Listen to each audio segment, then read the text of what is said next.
আপনি কে? আপনারা তো চিনলাম না। আই এম হোটাই মিয়া, ইনকাম ট্যাক্সের অফিসার।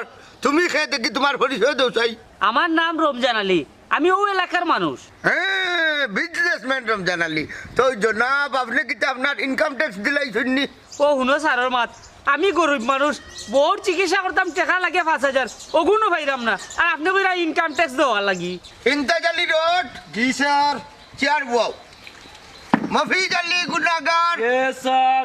রমজান আলীর দেখো চাই ইনকাম ট্যাক্স কত টাকা বাকি আছে। স্যার, রমজান আলী চাচার তো নাম নাই। হ্যাঁ, কিতা কর নাম নাই? আচ্ছা, তার মানে এই শালা বাঠোয়ার সরকারের ঠকিয়া চলে নাই। স্যারে মনে হয় আমারে চিনছেন না। ও স্যার, আমি গরিব মানুষ, আমি সরকার পাইতাম কিলা, আর সরকারের টকমু কিলা। বাঠোয়ারি মাত বাঁচিও না বাহালাই রে শুনো। তোমার জন্মর পর থাকি যত বছর বয়স হয়েছে অত বছর হিসাব করিয়া ইনকাম ট্যাক্স দেও। আমি আপনারে কি লাভ বুঝাইতাম? আমি হি ক্যাটাগরিত পড়ি না, আমি সামান্য দিন মজুর। খরা করবার মাত শুনবে। ইন্তাজ আলী রোড। জি স্যার। মফিজ আলী গুনাগার। স্যার। আমার 17 নম্বর গল্লাটা বাখর চাই। পয়লা কুম্বল কতটা দিলেই এরপরে দেখবেন হাতা কথা বার হয়ে যাইবা।